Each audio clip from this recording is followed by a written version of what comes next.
உங்களது கௌரவம் சேனல் சார்பாக இந்த கௌரவமான நாளில், இந்த குடியரசு தின நாளில் உங்களை எல்லாம் சந்தித்து பேசுவதிலே, உரையாடுவதிலே மிக்க மகிழ்ச்சி கொள்கின்றேன். உண்மையிலே ஒரு கௌரவமான நாள். ஏனென்றால் நமக்காக நமது வேற்றுமையில் ஒற்றுமை கண்ட தேசத்தை மனதில் கருதி அனைத்து மொழி, அனைத்து மதம், அனைத்து இனங்களை உள்ளடக்கிய சட்டங்களை நமக்காக நாமே உருவாக்கிய தினம், ஒரு அற்புதமான தினம், கௌரவமான தினம். ஆகவே கௌரவம் சேனல் சார்பாக இன்றைய 77வது குடியரசு தினத்தை களக்காடு வட்டார வியாபாரி சங்கத்தின் சார்பாக சிறப்பாக கொண்டாடினோம். அதுபோல் முன்னாள் இராணுவத்தினர் சங்கத்தின் சார்பாக களக்காடு அருகே மணிக்குண்டு அருகே தேசிய கொடி ஏற்றி அதற்குரிய கௌரவத்தை செலுத்தினோம்.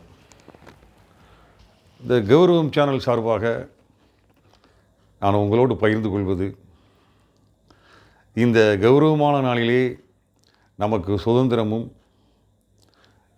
பேச்சுரிமை, எழுத்துரிமை, எல்லா உரிமைகளும் மறுக்கப்பட்ட அடிமையலாக இருந்த நம்மையெல்லாம் கௌரவமோடு வாழ வைத்த அனைத்து தியாகிகளையும், உயிர் தியாகம் செய்தவர்களை, பொருள் தியாகம் செய்தவர்களை, அனைத்தையும் தியாகம் செய்தவர்களை கௌரவமாக நினைத்து வணங்குவது ஒவ்வொரு இந்தியனுடைய கடமை என்று கூறி, எல்லாத்தையும் இழந்ததுனால கௌரவம் போயிடும் அப்படி தான் எல்லோரும் நினைக்கிறாங்க. அப்படிலாம் ஒன்றும் கிடையாது. யார் தன்னை இழக்கின்றாரோ, தன் பொருளை இழக்கின்றாரோ, தன் நேரத்தை இழக்கின்றாரோ, தன் செல்வத்தை இழக்கின்றாரோ, தன் குடும்பத்தையும் இழக்கின்றாரோ, அதில் அனைத்தும் போன பின்பும் நிச்சயமாக இந்த உலகத்திலே கௌரவமாக யாரும் நடத்தப்படவே மாட்டாங்க. ஆனால் வரலாறு சொல்கின்றது, நாம் அந்த வரலாறை இன்னமும் நாம் அனுபவித்து கொண்டிருக்கின்றோம். இதற்கு உதாரணம் வ.உ. சிதம்பரம் பிள்ளை அவர்கள். வ.உ. சிதம்பரனார் தூத்துக்குடி மாவட்டம் ஓட்டப்படாரம் அருகே பிறந்த ஒரு தெய்வப்பிறவி. எல்லாத்தையும் இழந்தார். ஒரு இழக்காது ஒன்றுமே கிடையாது. அது உங்களுக்கெல்லாம் தெரியும். பொருள் இழந்து, பதவி இழந்து, பணம் இழந்து, நகை இழந்து, குடும்ப வாழ்க்கையினுடைய இன்ப துன்பங்களை எல்லாம் இழந்து, கௌரவத்தை எல்லாம் இழந்த பின்பும் இன்று கௌரவமாக நாம் அவரை வணங்குகிறோம் என்று சொன்னால், இழந்ததனால், கொடுத்ததினால் அவர் இன்றைக்கி கௌரவமாக சிலையை வச்சு அனைத்து கட்சி தலைவர்களும் இன்றைக்கி வணங்குறாங்கன்னா, எதனால் வணங்கணும்? இழந்ததனால், கொடுத்ததினால், தன் கௌரவத்தை பார்க்காமல் அடி உதையெல்லாம் வாங்கி சித்திரவதை பட்டு நமக்கெல்லாம் கௌரவத்தை தந்தார்களே, அப்படின்னா இழந்தவங்களை ஏன் வணங்கணும்? இப்போ இழந்தாச்சும் இங்கே கௌரவமே கிடையாது. இப்போ அது ஒரு புறம் இருக்கிறது. நான் சொல்வது, எல்லாத்தையும் இழந்தவர்கள் உங்களுக்கே தெரியும், நேரிலையும் இன்றைக்கி அந்த வாரிசுகள் இருக்குது. அப்பேற்பட்ட வ.உ. சிதம்பரம் பிள்ளை எல்லாத்தையும் இழந்த பின்பும் இன்று நம்மளால் வணங்கப்படுகின்றார் என்று சொன்னால், அங்கே அவருடைய கௌரவம் உயர்த்தப்படுகிறது. ஏதாவது ஒரு நல்ல குணம் இருந்தால் போதும், அந்த கௌரவம் உயர்த்தப்பட்டுரும். வ.உ. சிதம்பரம் பிள்ளை அவர்களை பற்றி நான் நிறைய மேடையில் பேசுகிறேன். அவர் அன்று சிறைச்சாலையிலே செக் இழுக்கவில்லை என்று சொன்னால், இந்தியர்கள் யாரும் செக்கில் கையெழுத்தே போட்டிருக்க முடியாது. இந்தியர்கள் யாரும் செக்கில் கையெழுத்தே போட்டிருக்க முடியாது. விஓசி, நாமக்கெல்லாம் என்ஓசி வாங்கி கொடுத்த ஒரு அற்புதமான மனிதர், அற்புதமான ஒரு பிறவி. அவருடைய பிறவியெல்லாம் 8 மணி நேர வேலையை வாங்கி கொடுத்த முதல் தொழிற்சங்க புரட்சியாளர் தூத்துக்குடியில். செய்யாத புரட்சிகளே கிடையாது. ஒரு திருநெல்வேலி கழகத்தில் அவரை கைது பண்ணுறாங்க. இப்போ இருக்கிற மாதிரி வாட்ஸ்அப், ஃபேஸ்புக் எதுவுமே செய்திகளை உடனடியாக சொல்ல முடியாது. ஒரு குறிப்பிட்ட நாள்களுக்கு முன்னாலேயே அந்த போராட்டத்தை நடத்தி 20,000 பேரை திரட்டி, அப்போ அந்த சொல்லுக்கு மரியாதை இருந்துச்சு. அதில் பெரிய கலவரங்கள்லாம் ஏற்பட்டுச்சு. அது ஜட்ஜ்மெண்ட்லேயே சொல்கிறாங்க, இந்த வ.உ. சிதம்பரனாரும் அவருடைய நெருங்கிய நண்பர் சுப்பிரமணிய சிவாவும் இருக்கும் வரை இவர்கள் மிகப்பெரிய கலவரத்தை தூண்டிவிடுவார்கள், மிகப்பெரிய புரட்சியாளர்கள். அவருக்கு பின்னாலே மக்கள் செல்வாக்கு இருக்கின்றது. இவர்களை இறக்கும் வரை நமக்கு கஷ்டம்தான் அப்படின்னு ஒரு குறிப்பு எழுதுகிறோம். ஆக ஒருவர் தன்னுடைய பொருளை, தன்னுடைய நேரத்தை, தன்னுடைய சம்பாத்தியங்களை அனைத்தையும் குடும்பத்தையெல்லாம் இழந்தாலும் அவர் பிறருக்காக வாழ்கின்றார் என்று சொன்னால் அவருடைய கௌரவம் உயர்த்தப்படும். நிறைய பேர் இருக்காங்க இப்படி. கொடிகாத்த குமரன்லேருந்து அப்பா சொல்லிக்கிட்டே போகலாம். இந்தியா முழுக்க எத்தனை தியாகிகள். மகாத்மா காந்தியை கூட சொல்லலாம். எல்லாத்தையும் இழந்தார். எல்லாத்தையும் இழந்ததுனால அவருக்கு என்ன கௌரவம் கூடிட்டு நம்ம பணத்திலேயே அவருடைய படத்தை அச்சடிக்கிற அளவுக்கு போயிருக்கு. அப்போ இழப்பது கௌரவ குறைச்சல் அல்ல, அது கௌரவத்தை உயர்த்தக்கூடியது. நிறைய பேர் இருக்காங்க அப்படி, சொல்லிக்கிட்டே போகலாம். அதே மாதிரி நம்ம இழந்ததுனால நம்மளுடைய கௌரவம் போயிட்டுன்னு நினைக்காங்க. ஏதாவது ஒரு நல்ல குணம் நம்மளை அந்த கௌரவத்தில் கொண்டு போய் உட்கார வச்சிடும். உதாரணமாக தாளம்பூ இருக்குது, பூஜைக்கு ஆகாது. அதை எளிதில் அதை போய் பறிக்கவும் முடியாது. பூனாக இருக்கும், முள் இருக்கும். ஆனால் அந்த பெண்கள் அந்த கூந்தலில் அதை வைக்கிறதுக்கு விரும்புகிறாங்க. ஏன் விரும்புகிறாங்க? அந்த மனம். அந்த என்னதான் ஆகாத தெய்வத்துக்கு ஆகாதாக இருந்தாலும், முள் இருந்தாலும், பூனாக இருந்தாலும், மனம் என்ற ஒரு கௌரவம் அதை தலையிலே வைக்க சொல்கின்றது. ஒருவருக்கு எவ்வளவு கீழ்த்தரமான சேட்டைகள் இருந்தாலும் ஏதாவது ஒரு நல்ல குணம், பிறருக்காக உதவி செய்கிறது, கருணை, இரக்கம், தர்மம், சமாதானப்படுத்துதல், இப்படி ஏதாவது ஒரு நல்ல குணம் இருக்கும் என்று சொன்னால் அவன் அத்தனையும் இழந்தாலும் அவன் கௌரவத்தில் கௌரவமாக வைக்கப்படுவான் என்பது உறுதி. நிறைய சான்றுகள் இருக்குது, சொல்லிக்கிட்டே போகலாம். இந்த கௌரவங்கிறது இப்போ நான் நிறைய இழந்துக்கிறேன், ஆனால் என்னுடைய கௌரவம் ஒன்றும் குறையல. நிறைய பேர் குறைஞ்சிட்டதாக நினச்சிக்கிட்டு நான் நடத்தினாங்க. பிறகு தான் தெரிஞ்சது, குப்பைகள் கிடந்தாலும் மாணிக்கம் மாணிக்கம் தானே. யானை இருந்தாலும் 1000 பொன், யானை இறந்தாலும் 1000 பொன். நான் இழந்ததுனால என்னுடைய கௌரவம் எதுவும் நான் குறைஞ்சதாக நினைக்கல. ஆனால் மற்றவங்க என்ன நினச்சிட்டாங்கன்னா, அவங்களுடைய அளவுகோலில் தங்கத்தை எடை போடுவது பித்தளை கற்கள். நான் என்னுடைய ஏதோ ஒரு நல்ல குணம் என்னுடைய கௌரவத்தை தூக்கி மேலே வச்சுட்டு, அறியாது யார் தருவார் இந்த அரியாசனம். அதனால் கௌரவங்கிறது யார் ஒருவர் தன்னுடைய பொருளை, தன்னுடைய அதிகாரத்தை மக்களுக்காக பயன்படுத்தி, மக்களுக்கு பயன்படக்கூடிய திட்டங்களை கொடுத்து, அது எல்லா வசதிகளையும் செஞ்சு கொடுத்துட்டு, அதை எதை இழந்தாலும் அவங்க நிச்சயமாக கௌரவமாக வைக்கப்படுவாங்க. நம்ம நிறைய பேரை பார்த்துக்குறோம். புரட்சித் தலைவர் எம்ஜிஆர் வரைக்கும் நம்ம பார்த்துருக்கோம். அண்ணாதுரை, பேரறிஞர் அண்ணா வரைக்கும் நம்ம பார்த்துட்டோம். அவங்கெல்லாம் அவங்களுடைய பிறவியினுடைய நோக்கமே பிறருடைய கௌரவத்தை உயர்த்துவது, பிறரை கௌரவமாக வாழ வைப்பது என்பது அவங்களுடைய சிந்தனை.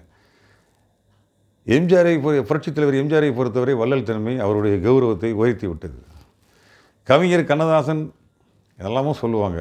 அவருடைய வார்த்தையினுடைய அதை கையாண்ட விதங்கள் அது அவருடைய கௌரவத்தை வசதிட்டு. அவர் என்னெல்லாமோ அவரே ஒத்துக்கிட்டார். நான் ஒரு மிகப்பெரிய ஒரு கோப்பையிலே என் குடியிருப்பு, ஒரு கோலமையில் என் துணை இருப்பு, எல்லாத்தையும் நான் சிகரெட் குடிக்கிறது எல்லாம் விபச்சார விடுதிக்கு போனதுலேருந்து எல்லாத்தையும் ஒத்துக்கிட்டார். ஆனால் அப்படி கௌரவமெல்லாம் இழந்த பின்பு அவரை தூக்கி நிறுத்தியது வார்த்தை. அந்த அவர் வார்த்தையை கையாண்ட விதம் அவருடைய கௌரவத்தை வசதி கொண்டு போயிடுச்சு. இன்றைக்கி நம்ம வணங்குறோம். அதனால தான் சொன்னேன், கலைஞர்கள், திரைப்பட நடிகர்கள், இசையை கையாளுகின்ற இசைக்கலைஞர்கள், பாடகர்கள், இப்படி மனதை மகிழ்விக்கின்ற அத்தனை பேரும் எந்த இடத்துல கௌரவம் இழந்திருந்தாலும் அவர்களுடைய கலைத்திறன் அவர்களுடைய கௌரவத்தை வசத்திவிடும். ஏதாவது ஒரு நல்லது ஒரு திறமை ஒன்று நம்மளிடம் இருக்கும் என்று சொன்னால், விஞ்ஞானி மோசமாக இருக்கலாம், உலகத்திற்கே ஆகாததை கண்டுபிடித்திருக்கின்றான், ஆனால் அவனுடைய கண்டுபிடிப்பு அவனுடைய கௌரவத்தை உயர்த்திவிடும். ஆக ஒரு கௌரவம் என்பது நீங்கள் நினைப்பது போல் எல்லாமே நம்மிடமே வைத்துக்கொள்ள வேண்டும், எல்லாமே நமக்காக வைத்துக்கொள்ள வேண்டும் என்றால் அது வரட்டு கௌரவம். கௌரவத்தில் நிறைய இருக்குது. வரட்டு கௌரவம், திமிரு பிடிச்ச கௌரவம், அலட்சியமான கௌரவம் எல்லாம் இருக்குது. அதனால் என்னை பொறுத்தவரை நான் எல்லாத்தையும் இழந்துக்கிறேன், வயது உள்பட. ஆனால் என்னுடைய கௌரவத்திற்கு பங்கம் வந்தது போல் இவனிடம் ஒன்றுமில்லை, பணம் இல்லை, அதிகாரம் இல்லை, எல்லாம் இல்லை, ஒன்றுமில்லை, வீட்டில் வந்தால் கூட வரவேற்க கூட மனைவி இல்லை, ஏன் போக வேண்டும், இவனிடம் என்ன இருக்கிறது என்று பார்க்கின்ற பொழுது இறைவன் தந்த மிகப்பெரிய இவர்களெல்லாம் என்னை மதிக்காமல் போய்விடுவார்கள், இவர்கள் மதிக்க மாட்டார்கள் என்று உணர்ந்து இறைவன் பேசக்கூடிய ஆற்றலையும் சிந்திக்கக்கூடிய வார்த்தைகளையும் மேடைகளிலே இப்படி கௌரவமாக உட்காரக்கூடிய தன்மையும் கொடுத்து என் கௌரவத்தை உயர்த்தி விட்டான். ஒரு முறை இறைவனிடம் ஒருவன் கேட்கின்றான். என்ன கேட்கின்றான்? இறைவா, நான் நிறைய படித்திருக்கின்றேன், ஆனால் என்னிடம் பணம் இல்லை, ஆக என்னுடைய கௌரவம் பாதிக்கிறது. அவனோ ஏழை, முட்டாள் முட்டாள் முட்டாள் சர்வ முட்டாள். அவனுக்கு நிறைய பணம் கொடுத்திருக்கின்றீர்கள், அவனோட கௌரவம் உயர்ந்து விட்டது, ஏன் இந்த பாகுபாடு என்று அவன் கடவுளிடம் கேட்கின்றான். இறைவன் அதற்கு அழகான ஒரு பதில் தருகின்றார். நீ படித்திருக்கின்றாய், நன்றாக படித்திருக்கின்றாய், எந்த மேடையிலும் உனக்கு ஒரு அங்கீகாரம் உண்டு, உனக்கு ஒரு கௌரவம் உண்டு. அதனால் உனக்கு அறிவு. அவன் படிக்கவில்லை, உன்னுடைய பாணியில் அவன் முட்டாள் முட்டாள் சர்வ முட்டாள். அவனிடம் இந்த பணம் இல்லை என்று சொன்னால், அவனிடம் அந்த பணத்தை கொடுக்கவில்லை என்று சொன்னால் அவனை நீங்கள் கௌரவமாக நடத்துவீர்களா? ஆனால் படிக்காதவனுக்கு பணம், உனக்கு அறிவு, நீ எப்படியும் பிழைத்துக் கொள்வாய் என்று விளக்கம் கொடுக்கின்றார். ஆக கௌரவம் என்பது மதிப்பீடு. மானம் போய்விட்டால் கூட பணத்தை வைத்து அந்த மானத்தை கொஞ்சம் வசத்தி கொள்ளலாம். எது போனாலும் பணத்தை வைத்து என்ன செஞ்சுக்கலாம், வசத்திக்கலாம். ஆனால் அறிவின் மூலம் வரக்கூடிய கௌரவம், சேவையின் மூலம் வரக்கூடிய கௌரவம், ஊருக்காக வாழக்கூடிய கௌரவம், பிறருடைய கண்களில் வரக்கூடிய கண்ணீரை துடைக்கின்ற கரங்களின் கௌரவம் ஒரு நாளும் பழுதுபடாது. இறைவன் கௌரவமான மனிதர்களை, கௌரவம் என்பது பிறரை துன்புறுத்தாமல் இருப்பது, பிறருக்கு கண்ணீர் வரவழைக்காமல் இருப்பது, பிறரை கௌரவமாக மதிப்போடு, அதையெல்லாம் தாண்டி அதுக்கு ஒரு வார்த்தை முதலே சொல்லிட்டு போயிருக்கலாம், மரியாதைன்னு சொல்லிட்டு போயிருக்கலாம். மரியாதை என்பது நடிப்பில் கூட இருக்கும், நடிச்சிடுவான். பாசத்தில் நடிப்பு இருக்குது, அன்பில் எல்லாமே நடிப்பு. ஆனால் கௌரவத்தில் நடிக்கவே முடியாது. அது வெளிப்படையாக வந்துடும் இவருடைய ரிசல்ட், ஒரு சிவில் ஸ்கோர் மாதிரி. ஆக நீங்கள் கௌரவமாக எல்லாமே நம்மக்கிட்ட தான் இருக்கணும், யாருக்கும் எதையும் கொடுத்துடக்கூடாதுன்னா உங்களுடைய கௌரவம் மிக கேவலமாக பேசப்பட்டு விடும். கொடுத்து விடுங்கள். நீங்கள் இறைவனை பிரார்த்திக்கின்ற பொழுது நீங்கள் இறைவனை நெருங்குகின்றீர்கள். நீங்கள் இறைவனை பிரார்த்திக்கின்ற பொழுது நீங்கள் இறைவனை நெருங்குகின்றீர்கள், அவ்வளோதான் உங்கள் கௌரவம். ஆனால் சேவை செய்கின்ற பொழுது இறைவன் உங்களை நெருங்குகிறான், இப்போ கௌரவம் கூடுது. ஆக இந்த மனித வடிவத்தினுடைய நோக்கம், நாம் பிறரை கௌரவமாக நடத்த வேண்டும், கௌரவமான வாழ்க்கையை தர வேண்டும், அவர்களுக்கு கௌரவமான கல்வியை கொடுக்க வேண்டும், கௌரவமான மருத்துவ வசதியை கொடுக்க வேண்டும், எல்லாம் கொடுக்க வேண்டும். அதுதான் கௌரவத்தை காப்பாற்றுமே தவிர, இழந்ததினால் யாரும், ஊருக்காக இழந்தவர்கள், தன்னுடைய அனைத்தும் உடல் பொருள் ஆவி எல்லாத்தையும் இழந்தவர்களெல்லாம் தெய்வமாக அனைத்து மதங்கள்லேயும் இருக்காங்க.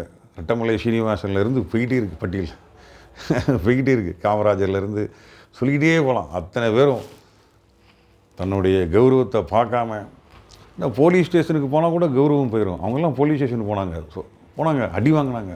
அதெல்லாம் ஒரு கேவலமான, ஒரு கௌரவ குறைவான நிகழ்ச்சி தான். ஆனால் அந்த கௌரவ குறைவான நிகழ்ச்சியை செய்யாமல் இருந்திருந்தால் நான் இன்றைக்கு சுதந்திரமாக யூடியூப்லேயே இப்படி தோரணையாக உட்கார்ந்திருக்க முடியுமா? வாய்ப்புண்டா? ஆக இழப்பது ஒன்றும் கௌரவ குறைச்சல் அல்ல, தவறே அல்ல என்று கூறி, எல்லோருக்கும் கௌரவமான வாழ்க்கை கிடைக்க என்னுடைய கௌரவ சேனலை சப்ஸ்கிரைப் பண்ணுங்கள். உங்கள் ஜெயந்தி ஸ்வீட்ஸ், ஜே மாணிக்க வாசகம், களக்காடு என்று கூறிக்கொண்டு, காலம் மாறினால் கௌரவம் மாறுமா, காலம் மாறினால் கௌரவம் மாறுமா. என்ன, காலம் மாறினால் கௌரவம் ஒரு நாளும் மாறாது. காலம் மாறுகின்ற போது கலாச்சாரம் மாறும், உணவு பழக்க வழக்க முறை மாறும், உடை மாறும், பண மதிப்பீடு கூடும், எல்லாமே மாறும். ஆனால் கௌரவம் மட்டும் ஒரு நாளும் மாறாதது ஒன்று. கௌரவம் மட்டுமே. கௌரவத்தோடு வாழ்பவர்கள் நிச்சயமாக, அதனால தான் சில பேருடைய படம் காலண்டரில் இருக்கும். ஏன் இருக்குது? காலத்தை ஆண்டவர்கள். அதனால் இழந்ததுனால யாருக்கும் எந்த கௌரவமும் பெயராது. எங்கேயாவது ஒரு நாள் அவர்களை கௌரவமாக, இறந்த பின்பும் கௌரவமாக பேச வேண்டும் என்று சொன்னால் இழந்து விடுங்கள் சொன்னால் கொடுத்து விடுங்கள் என்று கூறி, 60 20 வெல்லுமா உலகிலே, நெவர். எல்லாருக்கும் கண்டிப்பாக கௌரவம் கிடைக்கும். என்னுடைய கௌரவம் சேனலை சப்ஸ்கிரைப் பண்ணுங்கள். ஷேர் பண்ணுங்கள். ஒரு 10 நாட்களாக நான் ஏகப்பட்ட விழாக்களிலே கலந்து கொண்டேன். நண்பர்களுடைய கிரகப்பிரவேச நிகழ்வு, பிறந்தநாள் நிகழ்வு எல்லாத்தையும் கௌரவப்படுத்தினேன். அதை கலந்துக்கிட்டு கௌரவப்படுத்தணும். வாழ்த்துறது ஒரு கௌரவம், அவர்கள் மரியாதை கொடுப்பது மிகப்பெரிய கௌரவம், உபசரிப்பது மிகப்பெரிய கௌரவம், பரிசு கொடுப்பது மிகப்பெரிய கௌரவம், எல்லாமே கௌரவம் தான். இறைவனையே கௌரவப்படுத்துகின்ற பொழுது அவர் வசப்படுகின்றார்.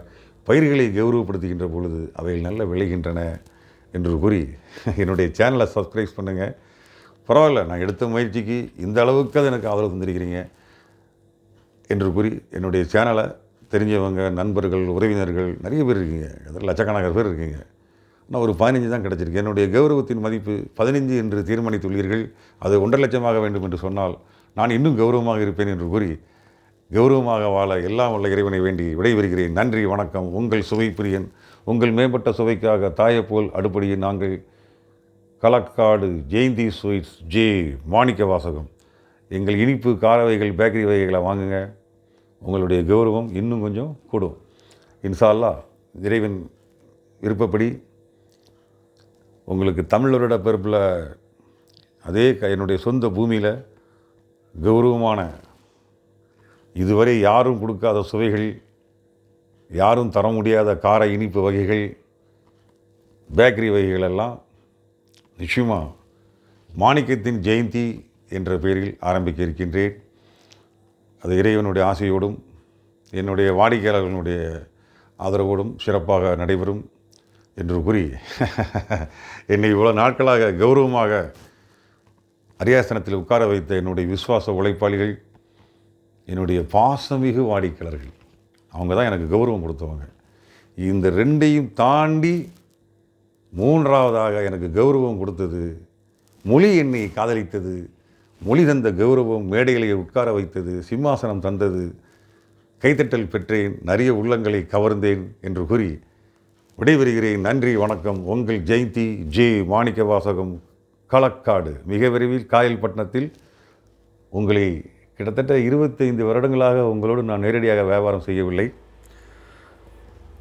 நான் தனிப்பட்ட முறையிலே களக்காடு வந்து விட்டேன். இப்பொழுதும் தனிப்பட்ட முறையிலே காயல்பட்டினத்திலே என்னுடைய நண்பர்கள் ஓடு இணைந்து, அது கொஞ்சம் நான் இந்த பொங்கல்லாம் முடிக்கிட்டு நிறைய ஒர்க் இருக்குது அப்படின்னு சொல்லி அதை நிப்பாட்டி வச்சுக்கிறேன். மிக விரைவில் என்னுடைய தனிப்பட்ட முறையில் என்னுடைய சுய தேவைக்காக, அதைவிட என்னுடைய பிறந்த மண்ணில் எனக்கு ஒரு நேரடி தொடர்பு வேண்டும் என்ற எண்ணத்தோடு அங்கே விரைவில் தமிழ் வருடத்தை ஒட்டி நிச்சயமாக இதுவரை நீங்கள் வாங்கியிருப்பீங்க. என்னுடைய தரம், என்னுடைய வரவேற்பு, என்னுடைய உபசரிப்பு, அதை நீங்கள் இன்னும் இப்போ உள்ள தலைமுறைகள் அதை பார்க்கல. என்னோடு படித்த நண்பர்களுக்கு இப்போ நாங்கள் போய் ஒரு ஹோட்டல் ஜெயந்தின்னு ஒன்று ஆரம்பித்து வச்சேன். சிறப்பாக ஓடுது. அது என் மகனுக்காக ஆரம்பித்து வச்சேன். அன்றைக்கி கொடுத்த கௌரவம் இருக்க காயல்பட்டினத்தில், அப்பா இன்ஷா அல்லாஹ் உங்களை நேரில் வந்து நான் சந்திப்பேன். மிக விரைவில் ஒரு கௌரவமான இடத்தை நீங்கள் எனக்கு தருவீர்கள் என்று நம்பி விடைபெறுகிறேன். என்னுடைய கௌரவம் சேனலை சப்ஸ்கிரைப் பண்ணுங்கள், அதை ஃபார்வேர்ட் பண்ணுங்கள், அதை ஷேர் பண்ணுங்கள். தெரிஞ்ச உறவுகளுக்கெல்லாம் இப்படி ஒரு சேனல் இருக்குது. இன்னும் நிறைய விஷயங்கள், நிறைய உங்களுக்கு கவிதை.